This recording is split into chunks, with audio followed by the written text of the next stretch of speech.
न थके अभी भी पैर, न अभी हिम्मत हारी है। न थके अभी भी पैर, न अभी हिम्मत हारी है। हौसला है ज़िंदगी में कुछ कर दिखाने का, इसलिए अभी भी सफ़र जारी है। हाय फ्रेंड्स, मैं हूं सुभाष चंद्रा। आपको YouTube channel Subhash Mac talk पे स्वागत है। आज हम आपको SSC CHSL CGL practice batch कराएंगे, जिसमें हम लाभ हानि पढ़ेंगे। और ये वीडियो अंत तक जरूर देखना। यदि अच्छा लगे तो लाइक शेयर सब्सक्राइब करके बेल आइकन की घंटी को जरूर दबाना, ताकि हमारे सारे लेटेस्ट वीडियो आप तक जल्द से जल्द पहुंचते रहें। तो आइए हम देखते हैं पहला प्रश्न क्या है। पहला प्रश्न ये है कि रोहित कोई वस्तु खरीदता है और फिर इसे रुपये 810 में बेचता है। यदि उसे 10% की हानि होती है तो 4% का लाभ प्राप्त करने के लिए उसे वस्तु को किस मूल्य पर बेचना चाहिए। पहला ऑप्शन है रुपया 900, दूसरा है रुपया 729, तीसरा है रुपया 864, चौथा है रुपया 936। तो उसका जो प्राइस है वो कितना है 810।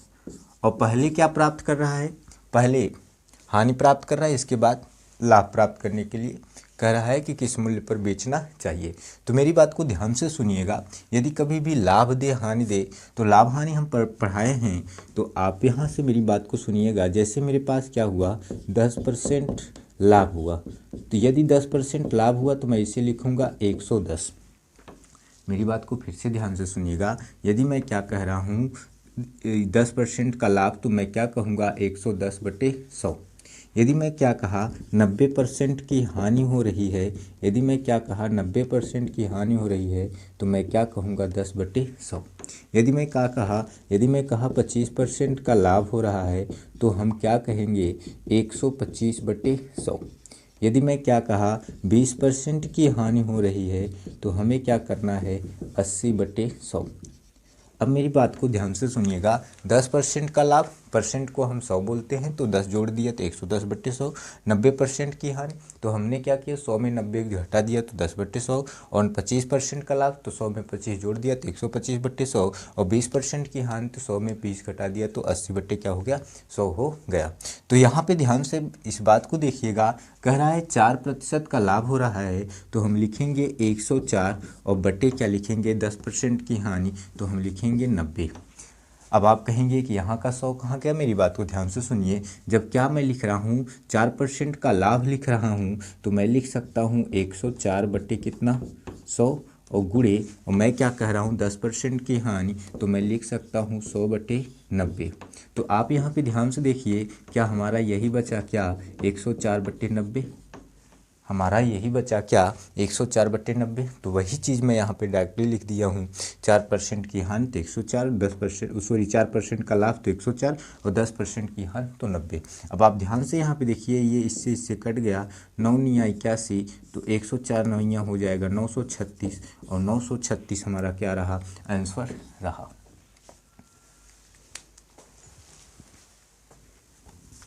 हमारा अगला सवाल है, एक दुकानदार एक वस्तु पर 20% की छूट देने के बावजूद 25% का लाभ अर्जित करता है। उसने उस वस्तु के लिए कितना भुगतान किया था यदि उसका अंकित मूल्य रुपये 800 है। पहला है रुपया 492, दूसरा है ऑप्शन रुपया 684, तीसरा ऑप्शन है रुपया 512, चौथा है रुपया 800। तो यहाँ पे अंकित मूल्य कितना दिया है रुपया 800, और लास्ट में दिया है। तो हमें क्या करना है, ध्यान से देखिएगा। इसमें हमें लाभ को नीचे लिख लेना है। 25% का लाभ हुआ तो 125, और 20% की छूट हुई तो मैं क्या लिखूंगा 80। तो आप यहाँ पे ध्यान से देखिएगा, 25 पंजे कितना रहा 125, और यहाँ पे 25 दिया कितना 75, और 25 दूना 50, तो 16 कितना 80, और 32 गुणे 16 करोगे तो आ जाएगा कितना 512, और ये 512 हमारा क्या रहा आंसर रहा। आगे बढ़ते हैं। हमारा अगला सवाल ये है, एक व्यक्ति ने किसी वस्तु को रुपया 3200 में खरीद कर इसे 12% की हानि पर बेच दिया। वस्तु का विक्रय मूल्य क्या है। पहला ऑप्शन है रुपया 3428, दूसरा ऑप्शन है रुपया 2856, तीसरा ऑप्शन है रुपया 3012, और चौथा ऑप्शन है रुपया 2816। तो हमारा कितना है 3200 रुपया है, और कह रहा है क्या 12% हानि पर बेच देता है। तो बताइए 100 में से 12 गए कितना 88, और बटे क्या 100, और ये 2 शून्य से कट गया, तो हमारे पास क्या रहा 32 गुणे 88 रहा। तो हमारा आंसर हो गया, इसका आंसर हो गया 2816। आप 32 गुणे 88 करेंगे तो आएगा कितना 2816 और यही हमारा क्या रहा आंसर रहा। आगे बढ़ते हैं। हमारा अगला सवाल ये है, एक वस्तु को 20% और 25% की क्रमिक छूट के बाद रुपया 288 में बेचा जाता है, उस वस्तु का अंकित मूल्य क्या है। पहला ऑप्शन है रुपया 500, दूसरा है रुपया 520, तीसरा ऑप्शन है रुपया 460 और चौथा ऑप्शन है रुपया 480। 288 रुपये हैं और क्या कह रहा है, पहले 20% की छूट दे रहा है तो मैं लिखूँगा 100/80 लिखूंगा। क्यों? क्योंकि 100 में से 20 गए 80। इसके बाद 25% की छूट दे रहा है तो मैं लिखूंगा 100/75। क्यों? क्योंकि 100 में से 25 गए 75। तो 20 चौकुआ 80, 20 पंजे 100, 25 तियाँ 75, 25 चौकुआ 100 और ये 4 से कट गया, 3 निया 27 और तिछवा के 18। तो हमारे पास क्या रहा, 6 पंजे कितना 30 और 5 निया 45, 3 48 अर्थात 480 रुपया हमारा हुआ और ये हमारा 480 क्या रहा आंसर रहा। आगे बढ़ते हैं। अगला सवाल क्या है, एक मोबाइल फ़ोन क्रमशः 30% और 10% की दो क्रमिक छूट देने के बाद रुपया 31,500 में बेचा जाता है, मोबाइल का अंकित मूल्य ज्ञात करें। पहला ऑप्शन है रुपया 50,000, दूसरा ऑप्शन है रुपया 35,000, तीसरा ऑप्शन है रुपया 52,500 और चौथा ऑप्शन है रुपया 55,000। तो हमारे पास रुपया कितना है 31,500 है और इसके बाद दो क्रमिक छूट दिया जा रहा है 30% और 10%। यदि 100 में से 30 घटा दें तो हमारे पास कितना बचेगा 70 बचेगा और यदि 100 में से हम 10 घटा दें तो हमारे पास कितना बचेगा 90 बचेगा और ये दो शून्य से कट गया तो हमारे पास कितना हो गया।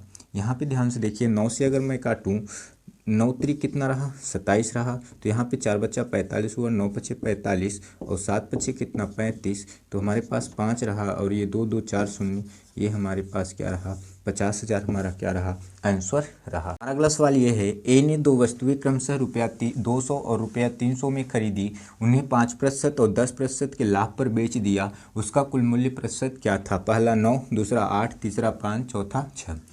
तो क्या कर रहा है, खरीद रहा है अर्थात कास्ट प्राइस पहला कितना है 200 रुपया है और कितने % लाभ पे खरीद रहा है, पहला 5% लाभ पर खरीद रहा है तो 105/100। इसे जब सॉल्व करेंगे तो हमारे पास क्या हो जाएगा 105 गुना 210 और दूसरा 300 रुपये में खरीद रहा है कितने % लाभ पर 10% लाभ पर तो 110/100। ये 2 जीरो से 2 जीरो कट जाएगा तो 110 या 330।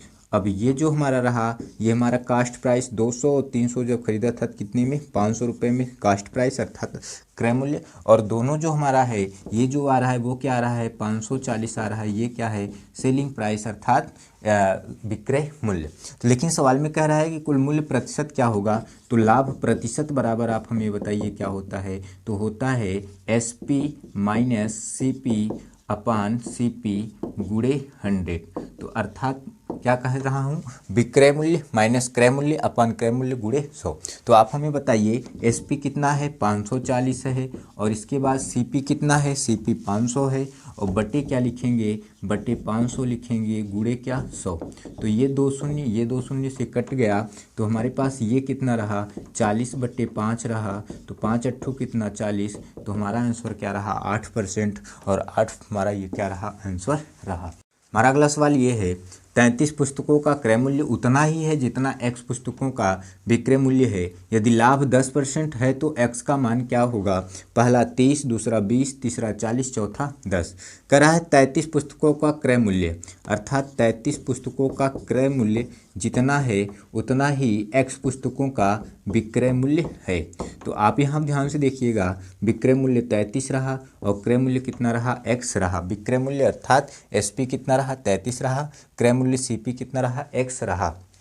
कह रहा है यदि लाभ 10% हो तो X का मान ज्ञात कीजिए। लाभ बराबर फार्मूला होता है SP माइनस CP अपान CP मल्टीपल 100 अर्थात विक्रय मूल्य माइनस क्रय मूल्य अपान क्रय मूल्य गुणे 100। और SP कितना दिया है SP 33 दिया है और माइनस CP कितना दिया है X दिया है अपान CP X मल्टीपल 100 और कह रहा है लाभ कितना हो रहा है 10% हो रहा है। तो इसका इससे गुणा हो जाएगा, जब इसका इससे गुणा हो जाएगा तो ये कितना हो जाएगा 10X बराबर, अब यहाँ पे क्या रहा इसका इससे मल्टीपल फिर इसका इससे मल्टीपल तो हो जाएगा 33 100 हो जाएगा और माइनस जब आप इसका इससे गुणा करोगे तो 3300 हो जाएगा, फिर इसका इससे गुणा करोगे तो -100x हो जाएगा। अब ये माइनस में इधर आएगा प्लस हो जाएगा 10x प्लस 100x बराबर कितना 3300। तो ये कितना हो गया 110x बराबर 3300 और ये आपका एक शून्य से कटा और 11 तियाँ कितना 33। हमारी जो x की वैल्यू आ गई वो कितना रहा 30। हमारा ये रहा आंसर रहा। आगे बढ़ते हैं। प्लस वाले यह रहा कि यदि 24% की एकल छूट 20% और x% की दो क्रमिक छूटों के बराबर है तो x का मान ज्ञात कीजिए। पहला 5%, दूसरा 8%, तीसरा 4%, चौथा 6%। कह रहा है कि 24% एकल छूट। तो आप हमें ये बताइए 100 में से 24 गए तो कितना 76/100 और कह रहा है ये इसके बराबर है 20% और x% की छूट के बराबर है। तो 100 में से 20 गए कितना 80/100 और 100 में से x गए कितना तो 100 माइनस x/100। और आपको पता होना चाहिए ये 100 से ये 100 कट जाएगा 20 पंजे 100 और 20 चौका 80, 4 19 76। तो हमारे पास क्या रहा 19 और ये भाग में है। यहाँ पे ध्यान से देखिए हमारे पास क्या बचा 100 माइनस x/5। अब ये भाग में है तो आएगा क्या हो जाएगा इसका इससे गुणा हो जाएगा तो 19 पचे क्या हो जाएगा 95 बराबर क्या 100 माइनस x। तो जब इसको सॉल्व करेंगे ये वाला इधर ये वाला उधर तो x बराबर क्या हो जाएगा 100 माइनस 95 तो x बराबर कितना आया 5% और ये हमारा क्या रहा आंसर रहा। आगे बढ़ते हैं। हमारा अगला सवाल यह है यदि 15 वस्तुओं का क्रय मूल्य 12 वस्तुओं के विक्रय मूल्य के बराबर हो तो लाभ प्रतिशत ज्ञात कीजिए। पहला 35%, दूसरा 25%, तीसरा 20%, चौथा 8%। कह रहा है 15 वस्तुओं का क्रय मूल्य अर्थात 15 वस्तुओं का क्रय मूल्य और कह रहा है कि 12 वस्तुओं के विक्रय मूल्य के बराबर है। 12 वस्तुओं के विक्रय मूल्य के बराबर है अर्थात क्रय मूल्य 12 है और विक्रय मूल्य 15 है। अर्थात विक्रय मूल्य 15 है क्रय मूल्य 12 है। तो लाभ प्रतिशत कह रहा है तो लाभ प्रतिशत बराबर आप क्या जानते हैं कि SP माइनस CP बटे CP मल्टीपल 100। तो आप हमें ये बताओ SP कितना है SP है 15 माइनस CP कितना है 12 और बटे CP कितना है 12 गुणे कितना 100। तो ये कितना हो जाएगा 3/12 और गुणे क्या 100 तो हो जाएगा 3 चौको 12 4 25 में 100 अर्थात हमारा क्या रहा आंसर 25% रहा। या तो हमें क्या करना होगा हमें ये बताइए हमें अगर और सरल तरीके से लगाना है तो इन दोनों का अंतर कितना इन दोनों का अंतर 3 और बटे क्या बटे CP 12 और गुणे क्या 100। तो हम क्या कह सकते हैं 3 चौको 12 4 25 में 100 ये हमारा क्या रहा आंसर रहा। सबसे सरल तरीका यही है कि इन दोनों का अंतर निकाल लो 3 और बटे CP कितना है 12 गुणे 100 तो 3 चौको 12 4 25 में 100। अगला सवाल ये है 3 क्रमागत बट्टों 20%, 10% और 5% के समतुल्य बट्टा क्या होगा। पहला 25%, दूसरा 35%, तीसरा 31.6%, चौथा 45%। तो हम क्या करेंगे आप यहाँ पे ध्यान से देखिएगा 100 माइनस 100 मल्टीपल अगर हम 20% छूट है तो हम क्या करेंगे 80/100 करेंगे और यहाँ पे 10% छूट है तो हम क्या करेंगे 90/100 करेंगे और यहाँ पे 5% छूट है तो हम क्या करेंगे 95 क्या करेंगे 100 करेंगे। और ये 2 शून्य से कट गया ये 2 शून्य से कट गया तो हमारे पास क्या रहा 9 कितना 72 गुणे यहाँ पे क्या रहा 95 क्या 100।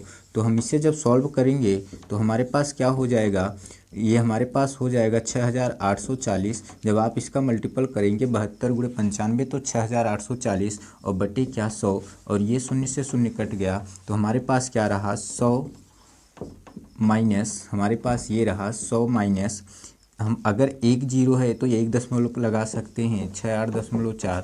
तो जब इसे हम घटाएंगे तो हमारे पास क्या रहेगा तो हमारे पास रहेगा 31.6 और ये हमारा क्या रहा आंसर रहा।